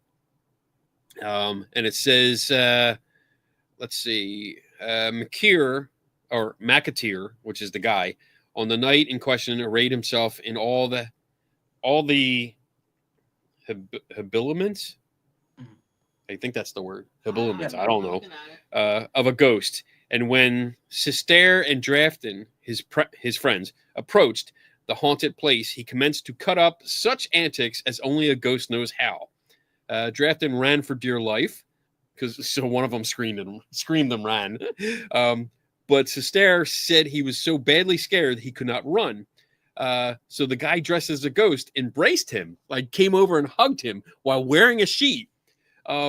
But the guy was so scared that he started carving him up with his knife because he took out his knife and started stabbing him. Like totally screwed up his hands and his face, this guy's face, Wow. because he was so scared. So I was like, oh, I don't know who to root for, because I was like, that's what you get, bitch. Well, yeah, You do a prank like that, because I see like YouTube all the time where they do pranks where they try to scare people. Right. And all I can think of is, like, especially nowadays, someone's going to kill you. Yeah. Someone's going to kill you. And even back then, like, people carried guns and Right. knives out in the open. So, all right, I'm sorry. I don't want to take away from your time. All right, next question. Will you ever write an international version? Oh, I haven't really thought of it. My interest in history of this time period really is kept to like American history, but I do. I mean, not that I dislike international history. It's just I when I do my programs, I present American history, and that's also what I write about. Right. So yeah. okay. And I Fair do enough. history programs. I forgot to mention that. I do programs on strange, unusual, comical side of America's 19th and early 20th century. So, Ooh, like Do those, programs yeah. like lectures? they're audience interactive programs. They're about like an hour long, Oh. and I do them for museums, historical societies, schools. Done them at hotels. Done some restaurants, like a dinner and show type event. Okay. Does programs, because I'll mention you to our Western New York branch, because they host events, and it might be nice to be able to see if we can get you up here, Yeah. because we do like monthly lectures, Mhm. but this sounds like something that might be interesting too. Yeah, like it's different. it's comprised of I mean, there's rare video and audio. I tell stories. I do live demonstrations with audience participation. Mhm. So it's a lot of fun. It's a lot of fun. Okay, cool. All right, good. All right, next question, please. Mhm.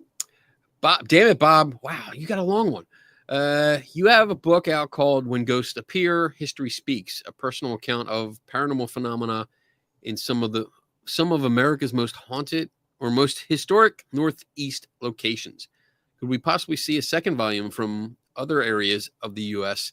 or even other areas of the world? I would love to see how other cultures view the paranormal. So that book. Uh-oh. so so They're looking for your Um, books. so when I was involved in paranormal investigating in Connecticut, we would do, after we did investigations, we would then conduct public presentations for the historical society that we investigated. And it wasn't just potential evidence that we captured from their locations, but all locations that we investigated. That program was about like an hour long also. And it was just, stories and evidence from different historic locations. Well, my team and I, we wanted to get into other historic locations. We wanted to stay overnight, do like overnight investigations. And instead of, we didn't have a lot of money. So I figured I'll write a book of the experiences that we've had in some of these historic locations. And then if we sell any during these public presentations, we can use that money to maybe, for gas, Right. money, Yeah. or to potentially stay overnight at a bed and breakfast. So that's really the main reason why I wrote that book. Okay. I do share experiences in it. It goes Yeah. along with some of the material that I present during the presentations, but it's not a book I promote any longer because, it's just not. Okay. I'm Have you moved? I'm more into like yes, I like the paranormal. I think it's interesting, but my main focus is history.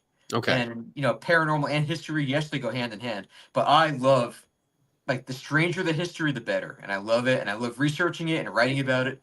So my focus right now is on the history books, not so much on that first paranormal book when I was an investigator. That was my That's funny. That's a yes, past yes, life. Bob. Yeah, Bob has it right. That's my past life. That's my Connecticut life. So yeah. That's good. I hear you. We all have a past like that. All right, moving on. Cree's story. What's up, Cree? Adam, what's your process for finding a story, and then how do you investigate it, especially when it's one from the 1800s? Yeah, so I'll do research on newspaper archive websites. I'll even use the Library of Congress to find some material. That's good. And then if I find something, I do a lot of research on ghost stories. If there is, I mean, I do a lot of research anyway, but I do even more research if there's a crime associated with it. So there are quite a few stories in these books that the ghost story evolved from a murder. So then I'll go into, I'll start looking up this murder and the murderer and what happened and who's involved. And I give history of that murder and what happened to lead to this ghost sighting or this ghost Okay. account. I try to include images of the murderer or the crime scene. I include original illustrations if I can find them. Okay. So in that aspect, yes, if I find a ghost story by just doing some general research, I'll then dig deeper because I want the whole story. I want people to know how this ghost story came about. Right. But even if there's no crime associated with it, I just want to find more about the story. Like what, I want to find more about the house. And when I find a house that still exists, that excites me. Yeah, Oh yeah, I can understand. I know that feeling. Oh, absolutely. Like if I do the same thing, if I'm researching something, a story that somebody had brought up like during a show, and I'll look into it and say, oh, it's still around. Oh, it's within driving distance. Like, what am I doing this weekend? Yeah, Do I have any plans? Weekend, Yeah, I want to go see it, even if it's just to stand outside and be like, all right, well, I got a selfie with it. Like, Yeah. there you go, I'm done. But good. All right, good answer. Cree again. Adam, does your editor ever try and change up your stories so they might read differently? I self-publish. I'm my own editor, so but I am tough on myself. I will go, I mean, after I finish typing something, a story, I'll read it 3, 4, or 5 times and be like, what word can I use to replace this word that sounds a little more appropriate? Or how can I, in my own narration, how can I better lead up to this quote? Okay. That it flows evenly, Right. from my own narration to what the newspaper has published. So yeah, but because I self-publish, I don't have any editor to review anything, but I am very hard on myself. So I hope I do a good job. I haven't heard any complaints yet. So fingers crossed. I think I hope I'm okay. Do you have anybody that you use to just proofread? No, I mean, like I No? said, myself, like, so basically what I do is, I'll write the manuscript Okay. and then I'll read the entire manuscript, and that could take days to Right. do. Yeah. And then I'll read it again. and then I'll publish the book. And then I'll receive a proof copy of the book, and I'll read that from cover to cover. And I'll make little marks in the book if I need to. And then I'll make edits, and I'll receive another proof, and I'll read that one. So it's honestly, like, I drive myself crazy Yeah.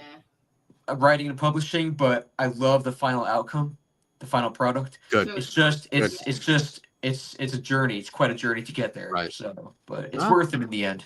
Yeah, absolutely. Good answer. Donna's cut off. No more questions. Donna's like, no more. We're not going into hour 3. Yeah. Let's go. What's the oldest headline about a haunting you found? So I can actually pull it up right now. Yeah, there you go. So, this is a good one actually. Okay, so this is February 18th, 1850. and it's from the Battleboro Eagle in Battleboro, Vermont. And this is a statement that was overheard by someone talking about wishing he was a ghost. And that person who overheard him told the reporter, and the reporter published it in the paper. I can read it to you. It's really short. Yeah. So okay, so it goes, this is what he overheard this gentleman saying. Okay. He overheard, "I wish I was a ghost. They go everywhere they please, toll free. They don't owe anybody anything, and that's a comfort. Who ever heard of a man who had a bill against a ghost? Nobody. They never had to buy hats and coats and vitals, as I do. Their shirts never get dirty, nor their trousers out at the knees. Ghosts are the only independent people I know of. I really wish I was one." Wow. When you look at it from that perspective, Yeah. not a bad gig. Yeah, and that's the earliest. Well, you know what? There may have been some earlier, maybe in the 1840s, because the Fox sisters, who have been credited with inventing Right. modern Oh, yeah. spiritualism, yeah. So there were others in the 1840s. I just started researching in 1850, even though I did include a little bit of information on the Fox sisters themselves. Okay. What's the Victorian era? Like what's It the is official? 1837 through 1901. Okay. All right. So you still have some leeway to do a prequel. Oh yeah, Huh? Absolutely. Nice. Yeah, I keep pushing. Absolutely. Volume 6. But then how Volume would I do 6. that? I'd have, because volume 1 is 1850. I'd have to go like You -1 or You volume can do 0. Volume 0. Yeah. Or History's Haunted Headlines, the beginning. There you go. Volume I think one. that, yeah. That's it. I like that. I like that. Go with that. You give me all these ideas now. Yeah, I'll I spin know. it This around. is awesome. I love it. Tara, do you think you will come across anything in your lifetime to prove that this is a ghost, Bigfoot, UFOs, or something real? Do I think I'll come across anything in I my guess, lifetime? to yeah, prove I it? guess that's for you. I don't know if it's so hard to prove anything in this field. It Yeah. really is. Everything is based on, opinion and personal experience. And how can you really share a personal experience? You know what you felt. It's hard to share it. I don't know. I mean, as advanced as equipment is becoming these days, I don't know if we'll ever prove without a shadow of a doubt like what someone's personal experience is, if that makes sense. Yeah. I mean, Yeah. yes, we can play EVP, we can show photos, we can play video, but if you weren't there to see it captured yourself, it could potentially be hard to persuade someone else to believe that Yeah. it's real. It's hard to, it's almost impossible to defend that stance because you're presenting what one believes is evidence, but in order to do so, you also have to defend that against critics, and it's extremely difficult and nearly impossible, if not impossible, to do Yeah. so with a lot of what's going on, especially with amateur groups. But And that's why, that's why I consider myself a skeptical believer. I believe there's something out there. I've had experiences that I can't explain. I've captured evidence that I can't explain, but I'm also a bit skeptical as well, just because there is so much faking of evidence these days yeah, that you don't know what you're seeing is really legitimate or not. there's a lot of faking, but I think the majority, at least in my experience, the majority is misunderstanding. When people don't realize what they're looking at, and there's assumptions, good point. speculation. I Good think point, a lot of people make mistakes, but good answer. I like that. All right. Is he single? Look at this. I was going to have him tell me stories as I go to sleep, but if he's married, maybe not. No, I'm not married, but I'm not single either. So my girlfriend Okay. Allie, I think she's watching tonight. She actually works. Good answer. She actually is a tour guide at the Jenny Wade House in Gettysburg. So Oh, really? yeah. okay. She amazing tour guide. I'm not just saying that. I'm not just saying that because she's my girlfriend, but she does sure? an excellent job. Excellent job. I think there's some bias there. Hey, Oh, that's good to know because we used to go to Gettysburg a lot So much when we lived in Philly until about 2 years ago. And we used to go a lot, and we're trying to plan a weekend. It's probably too late now. But we want to get down there because one of our favorite places, Hunt. You know what? Yes, Hunt. Yeah. Are they closing? Are they closing? They're closing. This weekend. Yeah. Oh, it's this weekend? Yep. Fuck. Yeah. Road trip? Yeah. I'm down. I would call him and make I'm sure, down. Make sure he's. I'll send him a definitely message. there. I'll send him a message during the next question while he's I answering. believe I'll send a this is- message. I believe this is his last weekend. Okay, maybe we'll go down this weekend then. He's retired. Just to let you know, this weekend is Gettysburg's Christmas festival, so it's going to be very, very busy. Damn. That's Okay. all right. That's Donna's like, that's okay. I want to see the Christmas stuff. Okay.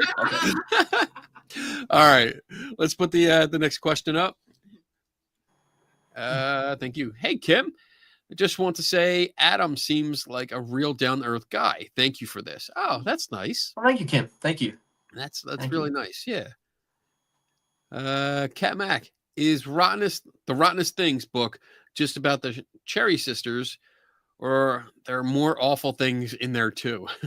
It's just about the Cherry sisters, and actually the title of that book, The Rottenest Things on Earth, that is from a 1902 review that the sisters received, that stating that their performances are the rottenest things on Earth. So I figured that kind of lended itself to a good title.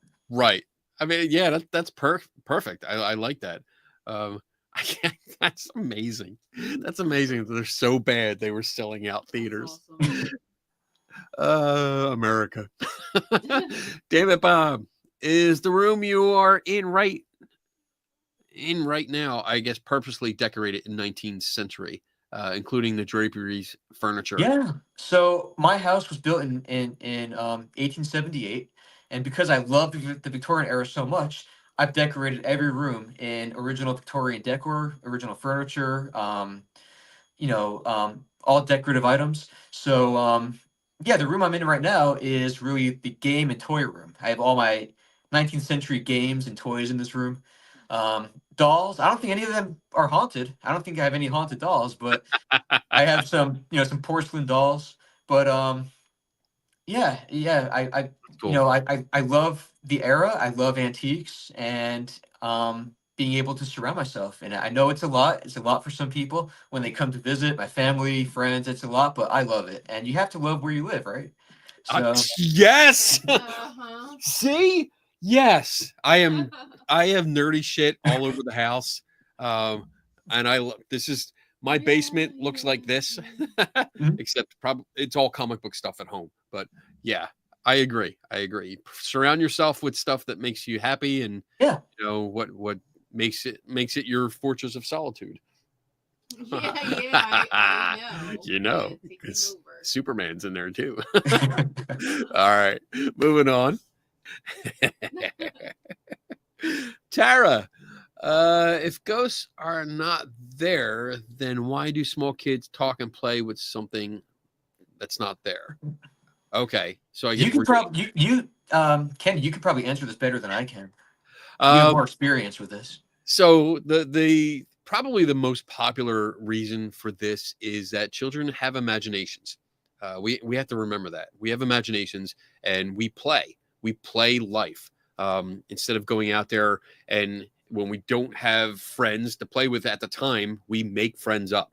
So there's no reason to jump to the conclusion that they're talking to a spirit or ghost. It's just imagination. I still talk to myself.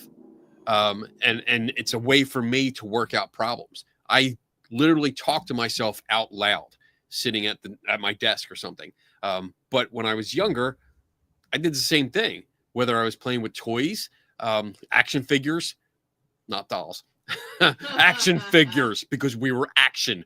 But I would make them talk, and I would play. I would play both sides. My imagination was really good, so I talked to a bunch of people. I had conversations with imaginary people.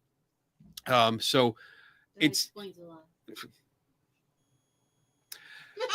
Anyway, so let's not jump to the conclusion that kids just talking to themselves or seemingly talking to somebody else is that they are talking to spirits or ghosts. That doesn't mean that's not an automatic. It could be just they have a good imagination. That's all. And that should be the first choice because that's the most logical choice. So until you rule out anything else, go with the most simple, logical choice. Good. All right. Moving on. Okay. I think that was a good answer. Mhm. I think so. Kenny, question. Adam, what book would you say is your paranormal Bible? In terms of any paranormal book that's ever been guess so. published, or I guess. Yeah. gee, I don't know. What's your go-to? I don't really have one. I never. I mean, I've read paranormal books in the past, but I don't think I have one. No, no. I'm sorry. I mean, I don't. yeah. I mean, there's not. I have a lot of books over there that, and I've said this before. I have a list of recommended books, and they're all books that I've read, that I go through, that I've referenced a lot. That has helped shaped the way I investigate and approach things. But I don't think there is any one book that has done everything. It's not a catch-all. So I would say there's plenty of books that I can reference that have helped me along the way. But good question. Julianne, Kenny plays with dolls. No, I do not. Actually, I do. I mean, all the dolls that I paint and make creepy. Yeah. I sit there. Tara, it would be good to have a talking Kenny doll. with phrases like, that's bullshit. Yeah. You just got to poke the belly. Wow. That's copyright infringement. We're going to get sued. Danger Ranger. Would you think about maybe going back farther? 1600s, 1700s? I haven't thought about it, only because I want to stay within that time frame of my program and my title of Victorian historian. So I want to kind of stay mid 1800s through the first decade of the 20th century. Right. That's good. I mean, that's your niche. You have a good one. I like the name, the Victorian historian. That's really good. That's what brought me into your room at the Paraunity thing. I saw that. I was like, oh, I gotta check this out. I gotta see what is this motherfucker about? Let me say, oh, look at him. He's all dressed dapper, like very nice. That's part of it. That's a part of the that's the costume. Yeah, you gotta dress for the part. He got somebody sent me a message. I don't know who. They're probably in the chat, but somebody asked, like, is he gonna dress like that during the interview? And I was like, I will. Oh, you mean for tonight? Cat Oh, no, yeah. not for tonight. Cat Mac, I think. Yeah, I could have. She sent me the message. Is he going to dress in that? And I was like, I don't know. Maybe he might. Yeah, he might do it. I don't know. But I mean, and you should be happy with the background, his background, because that really looks like I'm looking at, especially those. Are those paintings? What are they on the wall? That looks like the same one that we have. Those things. What are These those? are calendars. Really? Okay. Yeah, 1905 and 1908 or 07. Yeah. God, they even did calendars better back then. Wow, they're beautiful. All right. Oh, Abs, thank you for the $4.99. Thank you very much. I appreciate it. Donna's Coffee Fund. They're hooking you up, Donna. That's nice. Thank you, Abs. All right. More questions? We got a few more, I think. Yeah. Right? Cree's on fire tonight. Since you looked into all these 1800 stories, did you figure out why it is so many ghosts seen are women from the 1800s in white? Ooh. It's funny you mentioned that. So I don't have an answer for that specifically, but I did come across something yesterday for Volume 4 that I'm working on that states that most ghosts, it's basically a matter of fact account of what ghosts are. And this account from 1898 says that most ghosts are always female, that they're always women. Wow. So I don't know how this writer came up with that, how the reporter came up with this. I guess from other previous reports where a lot of the spirits are women that are seen, but there's many reports of the spirits being men as well. But this report that I came across is so matter of fact that most spirits are women. So it'll be in volume 4. I'm gonna Okay. include it in there. So No more yeah. spoilers. but as for this specific answer, I don't know the answer to that. I don't know why. Yeah. What were we saying? I wonder if the women ghosts are like back to haunt men. You know what I also think it might be? I think it's some romanticism involved in that also. Okay. You know, Yeah. when you think of a ghost, especially during Victorian times, you think of a woman, long white flowing dress, right, Right. surrounded by Yep. beautiful Victorian home, surroundings. So you think of there's a romance with tragedy, and Right. I think a tragic account of a woman, especially a young lady, dying early. There's something tragic but romantic about it. Maybe she didn't find her love. Maybe she, you know, I, I, I don't know. There's always a little bit of tragedy or romance and tragedy, and Right. I think same thing with lighthouses. Lighthouses are very lonely places for the lightkeeper, but there's something romantic about that as well.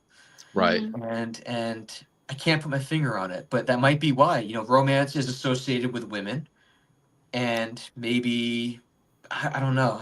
I'm just throwing stuff at the wall and seeing what Yeah, sticks. I think there's two things I can come up with. One is that females are traditionally the caregivers, where they care more about the family than the father. The father is there as like, I go to work, I come home, mom takes care of everything. So when you have tragedies that involve children or loss of life, it's usually from the female perspective, as in like she lost her husband, and now she waits in the widow's walk or the widow's peak, Yes. and waiting for her love to come back, or she comes back from the dead because she was killed, and now she's looking for the person that murdered her, or her husband did it, or she's waiting for her children to come home. You don't really hear that from a male perspective, a father's perspective. Plus, lady in white flows, man in white does Yeah. not. Yeah. No, So those are valid points. I hadn't thought about those. Those are valid. Yeah. yeah. Yeah. Okay, cool. Let's go. There we go. I like this. This is good. John without an H. What specifically draws you to the Victorian era versus other eras of history? I don't know. I remember when I was really little. You know how kids play with Matchbox cars? So my cars of choice were models, like small little Matchbox sized models of cars from the early 1900s. And I always just enjoyed playing with them. I just love the design. I love the style of them. Yeah. Also, my favorite event in history, I'm like borderline obsessed with it, is the 1893 Chicago World's Fair. Oh, nice. I mean, I can't get enough about it. I collect original souvenirs from it. And I'm just fascinated by it. I love it. I wish I could go back in time and see everything. Just That's spend, cool. spend a month just checking everything out. I have all the guidebooks, to walk around and see everything, and so I've always had this draw to this era. I don't know why. I just I don't know why. Yeah. I feel the same kind of draw with the 1939 and the 64 New York World's Fair, Mhm. and that's from a friend of mine, who works to restore the New York State Pavilion that was part of it. But I collect stuff for him, and he got me. I don't even know where. I think it's over there. But it's a hat. It's like a Gilligan style hat from Gilligan's Island. Okay. But it's a sailor's cap that's from the New York World's Fair in 1964, and it has my name embroidered on it. But it was from a little kid that was named Kenny at the time, so he was able to get that for me. Yeah, that's But really yeah, that's really neat. I like that. Yeah. But that's I cool wa- with the World's Fair. I like I that. wonder why I wonder why they stopped doing World's Fairs. Yeah, I Probably was cost, and countries not getting along. Oh yeah, yeah. True. That would be it. Yeah. I mean, that was a time where, even if there wasn't so much like getting along, they still got along. They came together for that. But yeah, I think between tensions between countries and the cost of doing it, because all this stuff was built, millions of dollars was spent for a few weeks. It'd be Or a cool if year. The United States came together and did it. And we did it for all states. Yeah, that'd be good. That would be cool. The United States Fair. Yeah. That would be neat. There's an idea. Someone do that. Yeah. I would go. All right. What else we got?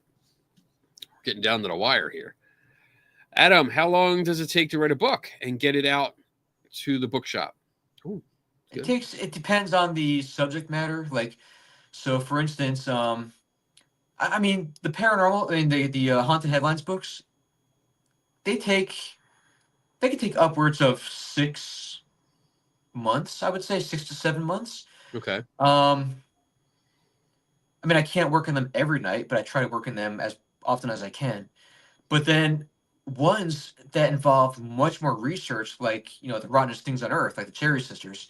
I actually had to reach out to historical societies in Iowa for a little more information on the sisters, along with going through newspaper archives, listening to podcasts. There was just a lot more involved in that process because it's a story about, it's a whole story about people. That book is about, I think that book is almost 400 pages, if I'm not mistaken. I don't know why I can't write short books. I can't. I just can't. I know, bro. Preach it, brother. Kenny writes books like he talks. I honestly, I've said this so many times, but like for the magazine, Skeptical Inquirer magazine, which is right there, there's an average of 1,500 words per article, and that's for regular articles that go in. And I can never stop there. That's like halfway for me. Mm-hmm. For a short article, that's halfway. Most of mine are like 3, 4, like 4,500 words, just for articles. So yeah, books. That's why it takes, because I mean, I did write one book, but I wrote it all in one weekend. Basically, pumped it out because I was pissed off. I watched a video from the Warrens, and they pissed me off so much that I wrote a short booklet in one weekend.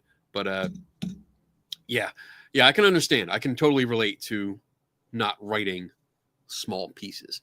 Yeah. So yeah. All right.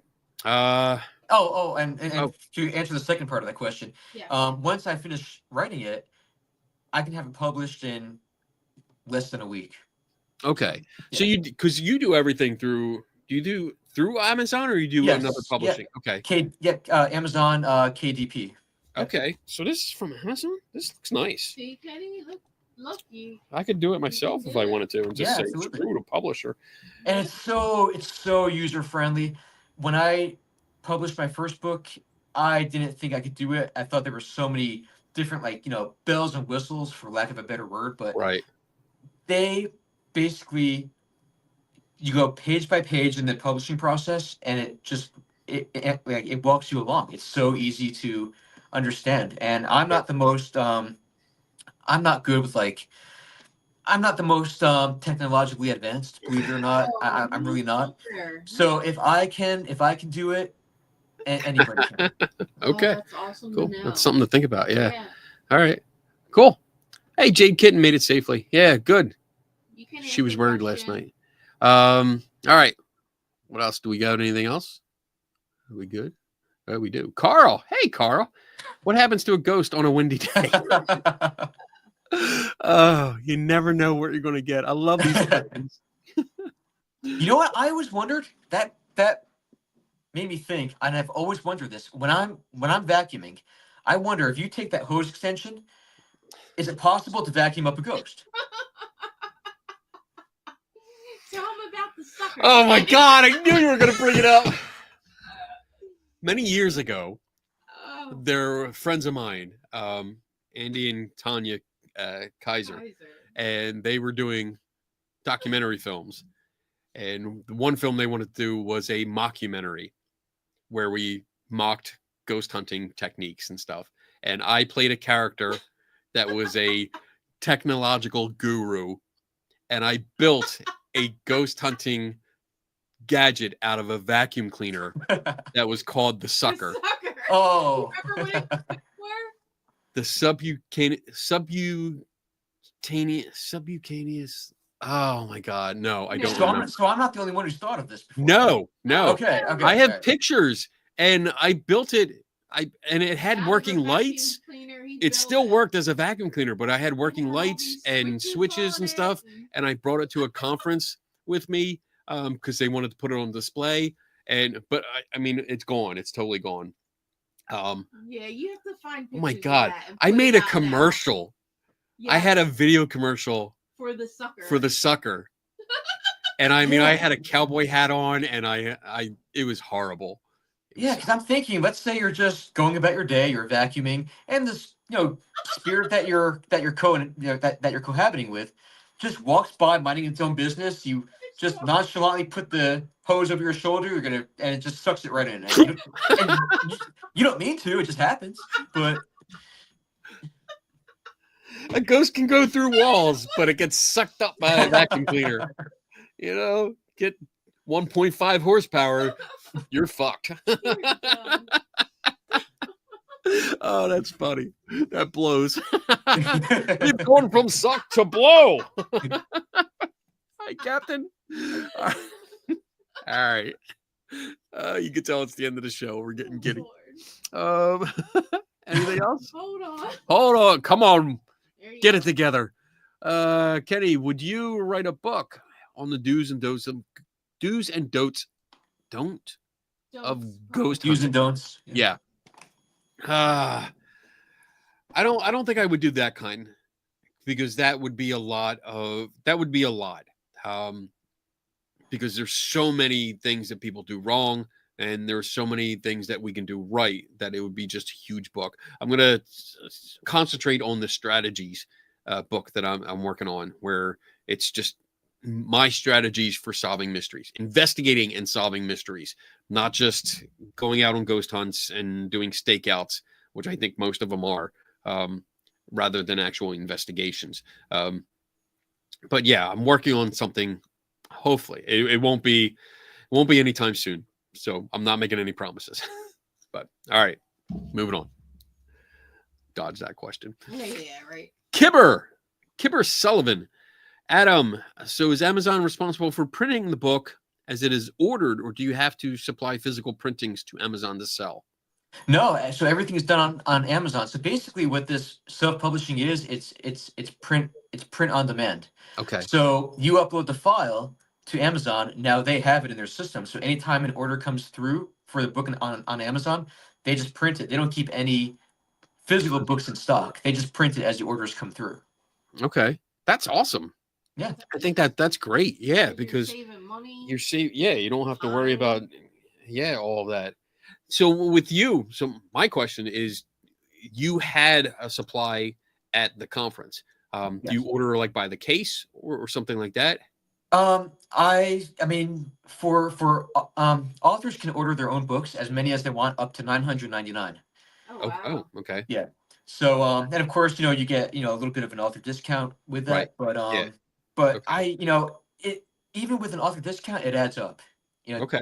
Does All right, add that's up. good. So That's good. I can only carry a certain number around with me at any given Right. time. Otherwise, I have bills to pay. So Oh yeah, I can't spend it all on books. I'd love to buy more of my books, but I can't afford it. So I was curious because there was a ghost stories book that I published a while back, and it was from a publishing company. But in order to get copies for myself, I had to buy a certain amount, a case.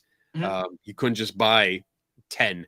Oh, Or yeah, 20. You yeah. had to buy a case. So it's good to know that you can get some, because I love going to conferences and would be able to have some out on the table. That would be nice. Yeah, I mean, if you just want to order one, just order one. It's Okay. there's no amount too low or too high over $999. But Right. Okay. Yeah. Good. All right. Are we good? We got one more. Julie N, formerly R. Kenny Claus, are your reindeer getting ready for Christmas? No. My reindeer are intoxicated. They're already drunk. They're on the front lawn. Got to kick them off every morning. All right. One more question. One more quick question, and we're going to wrap it up. Do your books come in audio form, or will they? I've been asked that before. They're not in audio form before. They're not in audio form as of now, and I don't know if they will be. I mean, I don't like my own voice, so I wouldn't do it myself. But AI does that. but yeah, I don't know. It's possible, but as of now, I haven't really thought about it. Okay. All right. Fair enough. All right. I think we're good. We're good for now because Donna had cut off questions. Yeah, and I'm being nice and taking. We're at the 2-hour mark, so we are at the end of the show. We're not going 3 hours tonight, people. We'll save that for later. So, where can people find more of you? Do you have any events coming up? Do you have a website to plug? Here's the time to do it.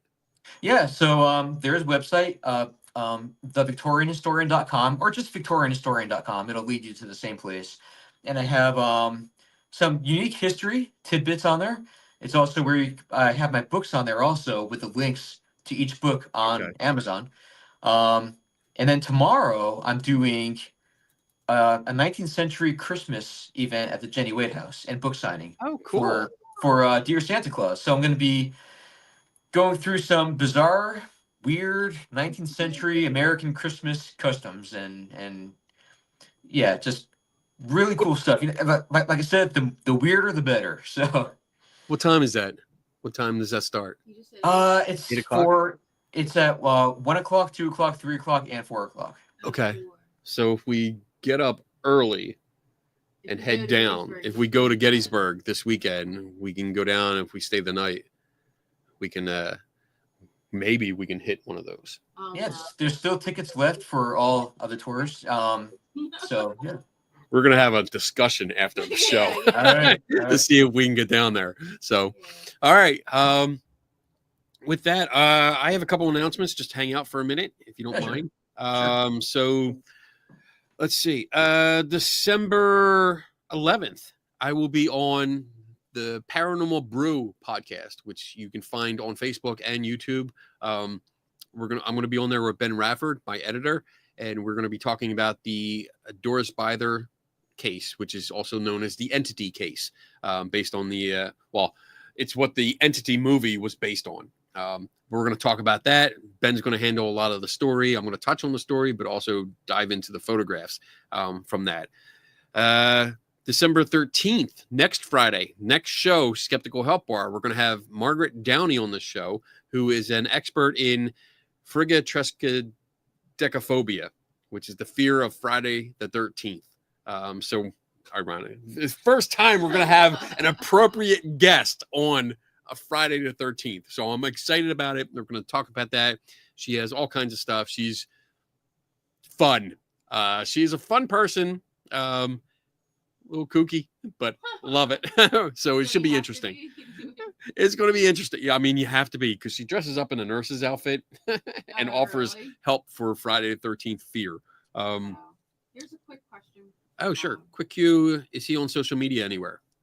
Yes. So on Facebook, the Victorian Historian, and I'm trying to use Instagram. I'm not great at social media. I never got into social media all that much. So like I have my personal page. I don't use it all that much. Every now and then I'll use it. Right. But I try to update the Victorian Historian page with just some of the weirdest, coolest history of 19th century America. That's cool. So yeah, definitely there. Okay. And then for local Buffalonians, if you're in the area on the 21st of December, we're going to have a winter solstice party here at the Center for Inquiry. It's promoted or sponsored by the Western New York chapter, and it's $20 a person. It's a catered dinner. You're going to have some entertainment. There's going to be a lot of socializing. I'm going to do a tour along with Tim Binga, our oh my God, why'd you put that up on screen? Tim Binga, our librarian. We're going to give tours of the facility. and the library downstairs. You would love the library. I mean, we have the largest collection of paranormal, skeptical, and free thought literature in the world down in the basement, which is huge. We got that. And then the last announcement I'm going to make is that January 31st and February 1st, that weekend, I will be with Dave Schumacher and Tim Vickers in Virginia. We're going to be at the Hanover Tavern Paracon, hanging out. We're supposed to speak on something. We have no idea what we're talking about, but we're going to talk about something, and we'll go from there. Buffalonian is not a real word. Yes, it is, Cat and Mac. You just stay in Canada. How's that mail doing? Oh, that's mean. How's the mail doing? I tried to send out. I was thinking of sending out the prize. Yeah. You might as well, And because I don't know if we can get up there or not, but maybe he Vance can meet us in laughed at me. Niagara Falls. Vance laughed at me. He's like, no, there's no way. All right. With that, everyone, thank you for hanging out with us. Thank you, Adam. Thank for you. being a And guest. thank you for having me, Kenny. It was a pleasure meeting you in New Jersey. Pleasure talking to you now.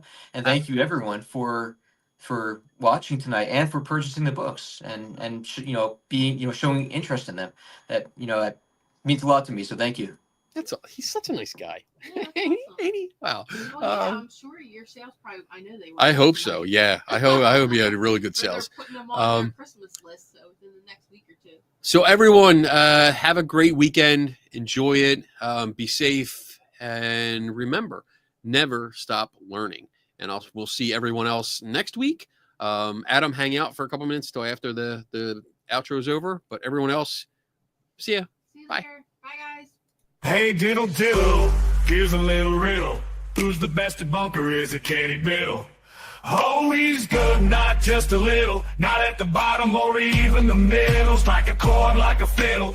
Tasting the rainbow like a skittle. That's fragile and brittle. You can watch him take a problem and start to riddle the problem away. He does not play. He takes his job so seriously. He loves a challenge and won't turn you away. It's such a skeptic, he keeps those believers exposing the fake. It wouldn't take him long to find a needle in hay. Use a magnet, damn it. Now take a drink of Kenny's specialty. Someone may say that's not for me. To each their own, what will be. Man, Kenny's such a skeptic, drinking skeptical tea. Like and subscribe, everybody turn notifications on. And go watch his show and forget about this song. Mr. Wizard or Bill Nye the Science Guy. Can you remember? You like Kenny better, so head to the Skeptical Help Bar and meet the bartender. Pick up a drink and relax, cause nobody does this better. Not even close, not even a little. He's the one and only Kenny Biddle.